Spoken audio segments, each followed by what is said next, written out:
Monsieur le secrétaire général de l'Organisation des Nations Unies, Monsieur le président de la conférence des partis, Monsieur le secrétaire exécutif de la conférence de la Convention cadre des Nations Unies sur le changement climatique, Excellences, Mesdames et Messieurs les chefs d'État et du gouvernement, Mesdames et Messieurs, à l'entame de mes propos, permettez-moi de féliciter chaleureusement la présidence de la COP29 ainsi que le peuple et le gouvernement de la République d'Azerbaïdjan pour l'organisation exemplaire de cette conférence des partis. Je tiens également à vous transmettre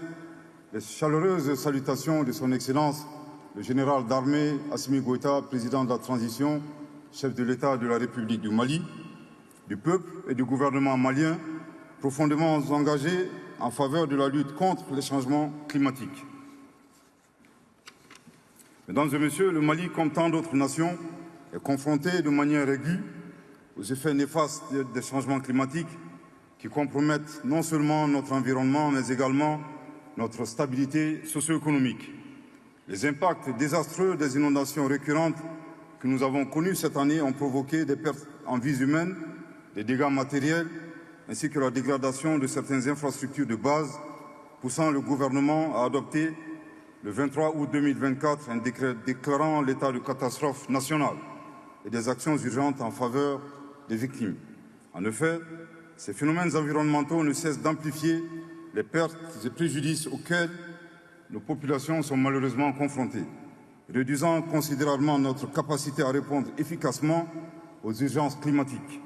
C'est dans ce contexte que la COP29 intervient à un moment critique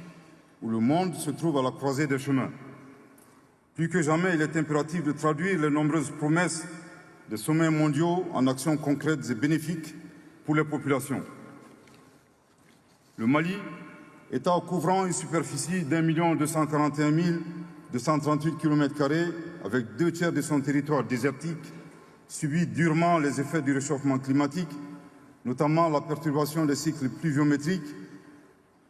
la fréquence récurrente des poches de sécheresse réduisant ainsi les rendements agricoles, qui à son tour aggrave l'insécurité alimentaire. En effet, mon pays, le Mali, est engagé dans un processus de transition dont la justification et le substrat reposent sur la nécessaire refondation de l'État, afin de répondre durablement aux aspirations profondes et légitimes de notre peuple, notamment en matière de restauration de la sécurité, de préservation de la paix, de cohésion nationale, de souveraineté, d'unité et d'indépendance véritable de notre État. Aujourd'hui, les interconnexions entre changement climatique, paix et sécurité sont désormais reconnues. La déclaration de Bamako, issue du premier forum régional sur la sécurité climatique au Sahel, qui s'est tenu en novembre 2023, reflète notre engagement à intégrer pleinement ces enjeux dans les politiques de sécurité et de développement. Mesdames et Messieurs, en tout état de cause, bien qu'étant un pays à faible contribution aux émissions mondiales de gaz à effet de serre, le Mali est résolu à jouer pleinement son rôle dans la lutte contre les changements climatiques, en particulier à travers la mise en œuvre de sa contribution déterminée au niveau national. Ainsi, il est prévu dans le plan d'action de notre gouvernement un reboisement massif de 100 000 hectares par an, la restauration des terres dégradées, l'aménagement de 150 000 hectares de superficie forestière et de 100 000 hectares sous pratique de gestion durable du paysage, la réhabilitation des fleuves Niger et Sénégal,